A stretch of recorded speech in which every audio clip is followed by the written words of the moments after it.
때가 이름에 예수께서 사도들과 함께 앉으사 이르시되 내가 고난 받기 전에 너희와 함께 이 유월절 먹기를 원하였노라.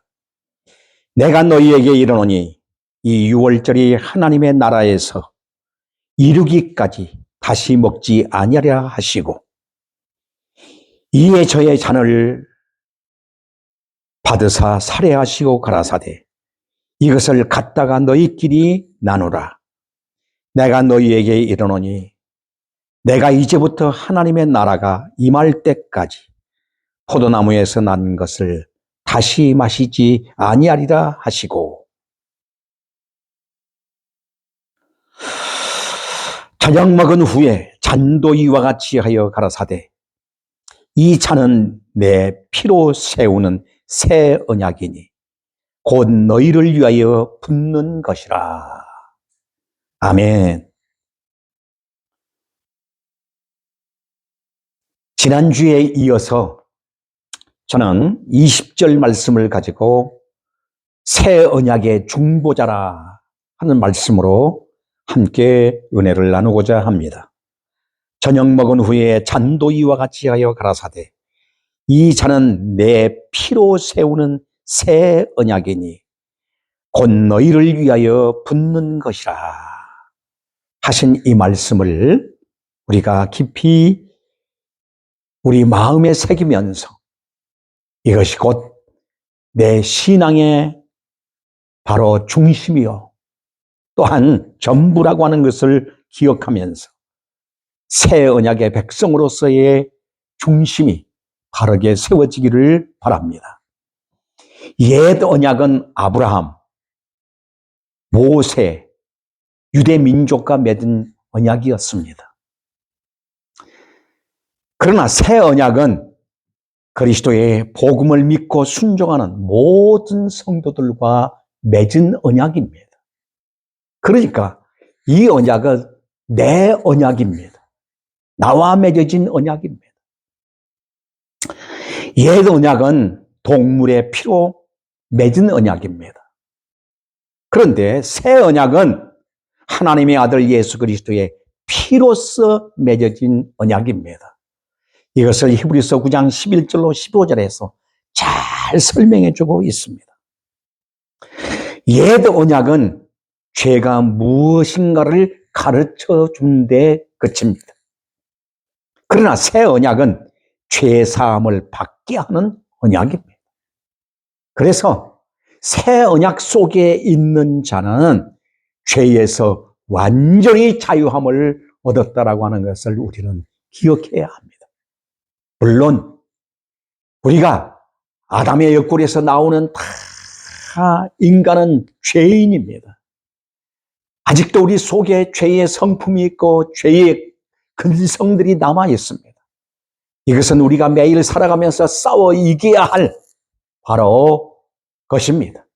그러나 예수 그리스도의 피는 우리의 죄값을 전부 다 바로 없이 해 주셨다고 하는 사실, 우리의 죄값을 다 지불했다고 하는 사실, 이것에 우리는 깊은 의미를 두고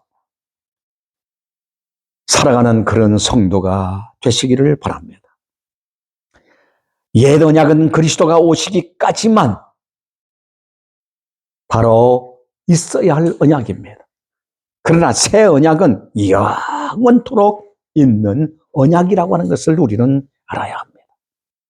이것을 영어로 보면은 컨크리트라고 하는 의미에서 이와 같이 보면 인간과 인간 사이의 약속을 갖다가 컨크리트라 이렇게 말합니다. 사람과 사람 속에 사람과 사람과의 관계 속에서 약속을 할 때 이것을 갖다가 바로 컨크리트. 그런데 테스트먼트라는 것이 또 바로 영어 단어가 있습니다. 이 테스트먼트. 이것은 바로 Old Testament, New Testament. 그러니까 구약과 신약을 갖다가 구약은 Old Testament, 신약은 New Testament. 거기에는 하나님의 놀라우신 약속, 하나님의 백성들을 향한 놀라운 약속들이 무궁무진하게 있음을 가르쳐 주는 것 갖다가 테스트먼트라 이렇게 말합니다. 그런데 더 중요한 것은 커버넌트, 이 커버넌트라는 말은 하나님이 일방적으로 세우신 언약입니다. 하나님이 사람이 어떤 개입을 해서 사람이 불쌍해서 하나님이 이렇게 세우신 언약이 아니라 하나님이 일방적으로 내가 이렇게 해 주리라. 내가 하겠다. 내가 해 주리라 하고 하는 바로 언약이 뭐냐? 커버넌트. 이것을 바로 하나님이 우리를 향한 그리스도 안에서 예수의 피로 하나님이 다 해주신 놀라운 구속사역을 갖다가 바로 커버넌트라고 말하는 것입니다. 구속사의 관점에서 가장 큰 난제는 범죄한 인간이 어떻게 하나님 앞에서 의롭다함을 얻을 수가 있느냐는 것입니다. 만약 의롭다함을 얻지 못한다면 하나님 앞에 인간은 나갈 수가 없습니다. 방법이 없어요. 의로움을 얻어야, 의롭다 하심을 얻어야 하나님 앞에, 하나님의 존전 앞에, 하나님의 보좌 앞에 나갈 수가 있는 것입니다.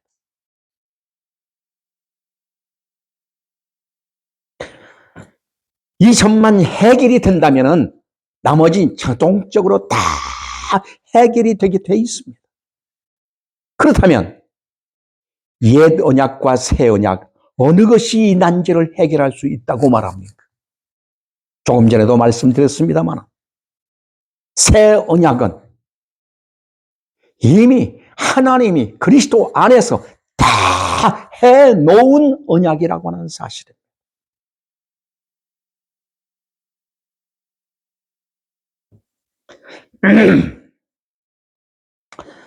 특별히 첫 언약의 내용은 모세가 출애굽기 24장 7절 말씀에 보면 언약서를 가져 백성들에게서 낭독하여 들림에 그들이 가로되 여호와의 모든 말씀을 우리가 준행하리이다라고 말합니다. 이게 바로 옛 언약입니다. 그들은 행함으로 하나님 앞에 의롭다함을 얻겠다고 스스로들 약속을 합니다. 이를 가리켜서 행위 언약이라 이렇게 말하는 것입니다. 그들은 약속대로 다 준행했을까요? 이들이 정말 과연 율법이 요구하는 대로 다 행할 수 있느냐는 것이었습니다. 여기 우리가 다 준행하리이다라고 했으나 성경은 뭐라고 말합니까? 로마서 3장 20절에 율법의 행위로는 그의 앞에 의롭다 하심을 얻을 육체가 하나도 없다는 것입니다. 그러므로 첫 언약은 결과적으로 정죄하고 죽이는 법이 되고 만 것입니다. 오늘도 착각하고 살아가는 사람들이 참으로도 많습니다. 내가 이렇게 함으로 너희가 이렇게 하면 구원에 이를 수 있다고 잘못 가르치고 있는 이런 모습들을 보게 됩니다. 행위 언약으로서는 의롭다함을 얻을 수 있는 육체가 하나도 없는 것입니다. 그러나 새 언약, 이 새 언약은 어떤 언약입니까? 은혜 언약입니다. 그래서 오늘 우리는 행위 언약과 은혜 언약을 바르게 잘 인식해야 합니다. 로마서 3장 22절 곧 예수 그리스도를 믿음으로 말미암아 은혜입니다. 모든 믿는 자에게 미치는 하나님의 의인이 차별이 없다라고 말씀합니다. 얼마나 감사합니까? 그러면 어떻게 의롭다함을 얻을 수 있다고 말합니까? 예수 그리스도를 믿는 믿음으로 말미암아 은혜입니다. 행함으로가 아니라 믿음으로 은혜로 말미암아 여기 차별이 없다고 하는 것입니다. 어느 누구에게나 다 열려진 바로 약속입니다.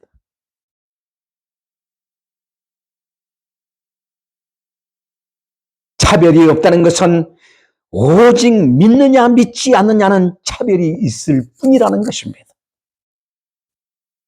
그렇다면 예수 그리스도의 무엇을 믿으면 의롭다 얻을 수 있다고 말합니까? 로마서 3장 24절에 이렇게 말합니다. 그리스도 예수 안에 있는 구속으로 말미암아 하나님의 은혜로 값없이 의롭다 하심을 얻은 자 되었느니라. 아멘. 되었느니라. 과거는 이미 하나님께서는 다 끝내놓으셨다는 겁니다. 예수 그리스도 안에 있는 구속입니다. 구속. 이 구속을 믿으면 되는 것입니다. 예수님께서 우리의 죄값을 대신 지불하고 우리를 사서 자유하게 하신 것, 이것이 바로 구속인 것입니다. 대신 담당해 주셨기 때문에 이를 대속이라고 말하는 겁니다. 우리의 죄를 대신 하신다는 것은 다름 아니라 대신 죽으심으로 한 의미입니다. 그래서 마태복음 20장 28절에 인자에 온 것은 섬김을 받으려 함이 아니라 도리어 섬기려 하고 자기 목숨을 많은 사람의 대속물로 주려 하십니다. 그래서 새 언약의 중보자라는 것입니다. 얼마나 놀라운 축복입니까? 대속물로 내어주셨습니다. 즉 아버지 되시는 하나님과 아들 되시는 그리스도 간에 언약하시기를 인류의 죄를 예수님이 대신 담당하심으로 이를 믿는 자들을 의롭다고 여겨주시고 영접해 주시기로 약속하셨다는 겁니다. 그러니까 그리스도 안에서 다 확고하게 약속이 되어 있기 때문에 예수 그리스도의 피로 맺은 이 언약을 믿는 자는 의롭담을 받아 아버지 보좌 앞으로 들어가게 된 것입니다.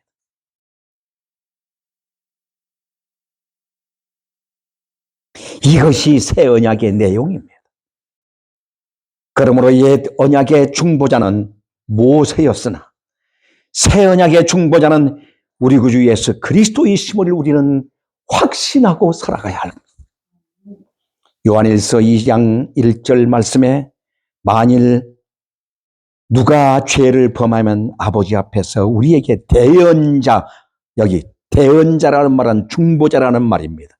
대언자가 있으니 곧 의로우신 예수 그리스도시라. 아멘. 정말 놀라운 축복입니다. 저가 범한 죄를 제가 대신 책임지겠습니다. 그건 약속입니다. 그래서 히브리서 7장 25절 그러므로 자기를 힘입어 하나님께 나아가는 자들은 온전히 구원하실 수 있으니 이는 그가 항상 살아서 저희를 위하여 간구하심이니라. 아멘. 정말 놀랍습니다. 하나님께 나아가는 자들을 온전히 구원하실 수 있으니 이는 그가 항상 살아서 저희를 위해 간구하심이라. 아버지, 현수가 들어가고 있습니다. 받으시옵소서. 오냐, 어서 오너라. 받습니다.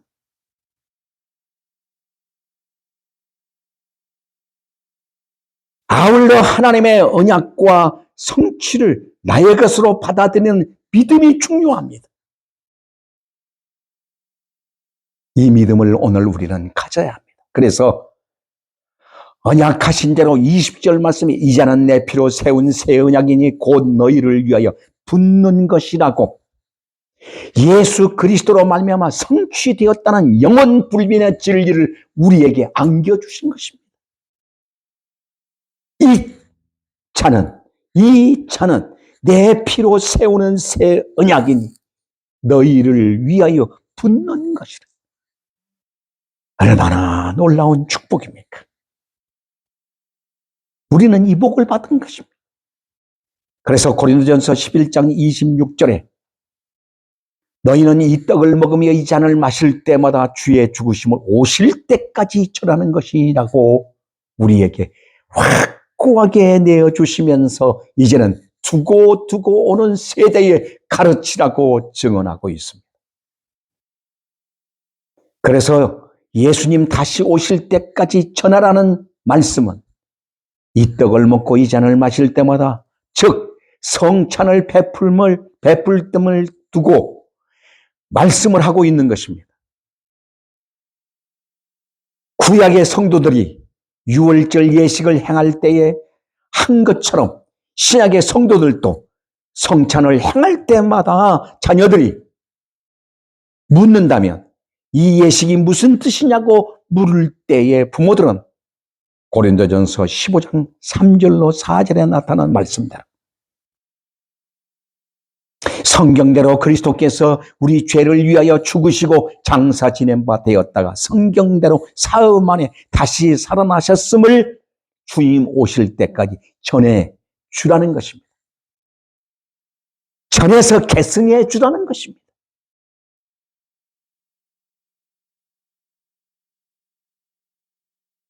이 귀한 생명의 복음은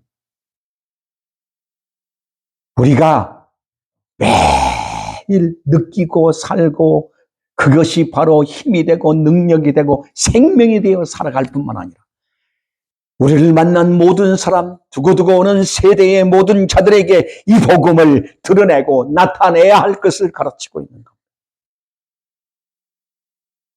신명기 16장 16절에 너희 중 모든 남자란 1년에 3차 곧 무교절, 유월절과 77절, 오순절과 초막절을 지키라고 명하셨습니다. 그전에도 여러분에게 드린 말씀들 중에 아주 이 3대 절기는 참 중요하다고 가르쳐 주셨습니다. 구약의 3대 절기, 이 절기는 모두 예수 그리스도와 관계되어져, 즉 언약과 관계되어져 있는 바로 복음이라고 하는 사실을 우리는 기억해야 합니다. 구속사에서 중요한 의미를 담고 있는 이 메시지는 지금까지 유월절이 어떻게 성취되었는가를 우리는 잘 알았습니다. 그리고 사도행전 2장 1절에 77절, 즉 오순절이 성령 강림으로 말미암아 성취되었음을 우리는 알고 있습니다.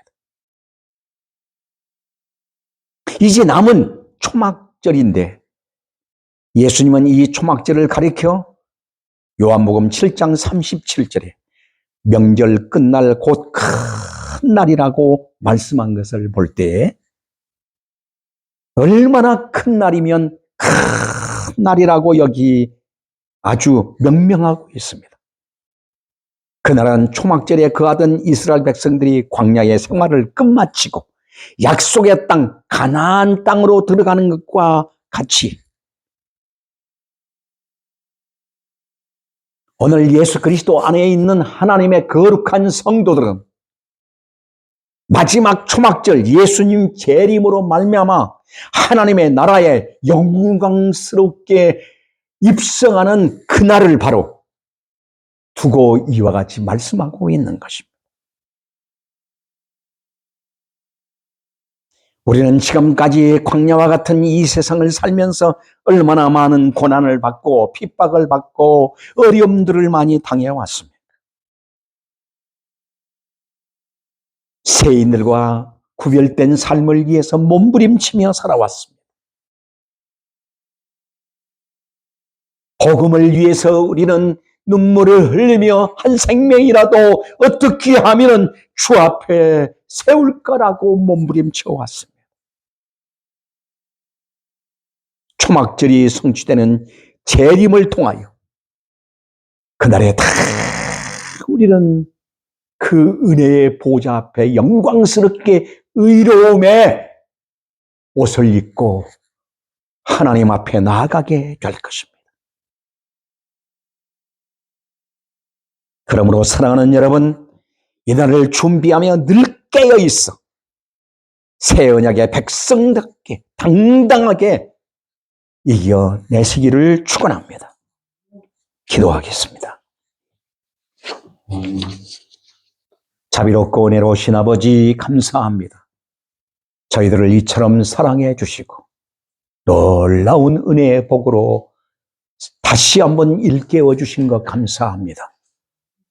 새 언약 백성, 새 언약의 중보자이신 예수 그리스도 안에 있다고 하는 이 사실이 얼마나 행복한 일이고 얼마나 놀라운 축복인지를 오늘도 재확인하면서 이 은혜 언약 속에 살아가는 이 놀라운 복을 주시니 감사합니다.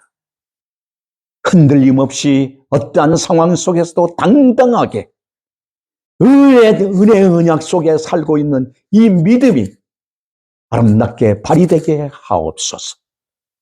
그래서 가는 곳곳마다 이 생명의 복음을 드러내고 나타내는 사역을 이루게 하옵소서. 감사드리며 예수 그리스도의 이름으로 기도하옵나이다. 아멘.